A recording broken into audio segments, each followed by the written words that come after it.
പരസ്യങ്ങൾ നമ്മുടെ ജീവിതത്തിൽ ചെലുത്തുന്ന സ്വാധീനങ്ങൾ ചെറുതൊന്നുമല്ല അല്ലേ. നമുക്ക് ആവശ്യമുണ്ടെങ്കിലും ആവശ്യമില്ലെങ്കിലും നമ്മൾ പരസ്യങ്ങൾ കണ്ടേ മതിയാവൂ എന്നുള്ള അവസ്ഥയിലേക്ക് എത്തിയിട്ടുണ്ട് കാര്യങ്ങൾ.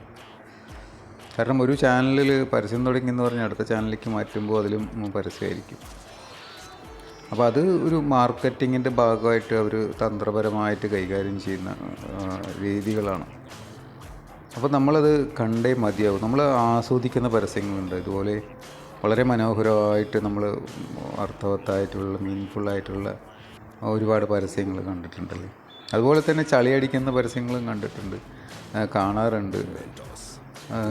അത് ഈ പരസ്യങ്ങളൊക്കെ തന്നെ കാലഘട്ടത്തിൻ്റെ അനുച്ഛേദം എന്ന നിലയ്ക്ക് അതിൻ്റെ മാറ്റങ്ങൾ കണ്ടിട്ടുണ്ട്. ഇപ്പോൾ ഈ ഒരു പരസ്യം നോക്കും നമ്മൾ,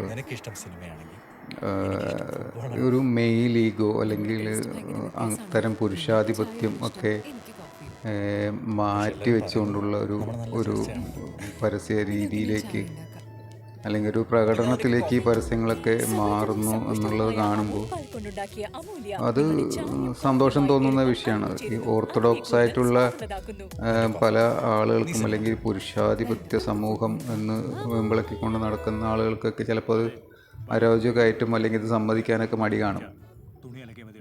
അടുത്ത പരസ്യം നമ്മുടെ ഉജാലയുടെ പരസ്യമാണ്.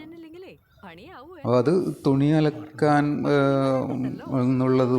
എന്നുള്ളത് പെണ്ണിൻ്റെ പണിയാണ് എന്ന് പറഞ്ഞുകൊണ്ട് നടന്ന ആൾക്കാർക്ക് കിട്ടുന്ന അടിയാണ്. ഇത് കണ്ടുകൊണ്ടിരിക്കുന്ന ഈ പുരുഷന്മാർ എന്ന് അഹങ്കരിക്കുന്ന ആളുകൾക്കൊന്നും ഇത് ദഹിച്ചൊന്നും വരില്ല. പക്ഷേ നോക്കൂ, പുതിയ തലമുറയിൽ അത്തരം പ്രശ്നങ്ങളൊന്നുമില്ല, ഈഗോ പ്രശ്നങ്ങളൊന്നുമില്ല. അവർ പരസ്പരം സഹായിച്ച് അങ്ങോട്ടും ഇങ്ങോട്ടും പാത്രം കഴുകുകയാണെങ്കിലും കുക്കിംഗ് ആണെങ്കിലും തുണി അലക്കുകയാണെങ്കിലും അതൊക്കെ റിയലി ചെയ്തു വരുന്ന കാര്യങ്ങളാണ്. ശരിക്കും അണ്ടർസ്റ്റാൻഡിങ് ഉള്ള ആളുകൾ തമ്മിൽ, ഇപ്പോൾ പുതിയ കുട്ടികളൊക്കെ ആണെങ്കിൽ തന്നെ അവർക്ക് ആണാണ് പെണ്ണാണെന്നുള്ള വലിപ്പ ചെറുപ്പമൊന്നുമില്ല. റെയറായിട്ടുണ്ടാവും, പക്ഷേ പഴയ തലമുറയുള്ള ആളുകളെ പോലെയുള്ള പെരുമാറ്റ രീതികളൊന്നും ഇവരുടെ കയ്യിൽ നിന്ന് ഇപ്പോൾ കാണാൻ പറ്റുന്നില്ല. അപ്പോൾ അതിലും ഏറ്റവും മനോഹരമായിട്ടുള്ളൊരു വേർഷനാണ് ഇത്, ഈ ബൂസ്റ്റിൻ്റെ പരസ്യം. അത് ഈ മെയിൽ ഈഗോയ്ക്ക് കൊടുക്കുന്ന ഒരു അടിയാണ്. അതിൽ നമ്മുടെ ധോണി അഭിനയിച്ചിരിക്കുന്നു എന്നുള്ളത് കുറച്ചുകൂടെ എന്താ പറയുക,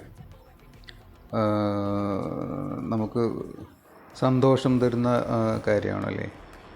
ആ മെയിലേക്ക് എത്ര മനോഹരമായിട്ടാണ് അവർ ആ ഷോട്ട് ചെയ്തിരിക്കുന്നത്. നോക്കൂ, ആ മാൻ എന്നുള്ള ആ ബോർഡിൽ വെച്ച ബാറ്റ്സ്മാൻ എന്നുള്ള ആ മാൻ തെറിച്ചു പോകുന്ന ദൃശ്യം, വാവ്, സൂപ്പർ.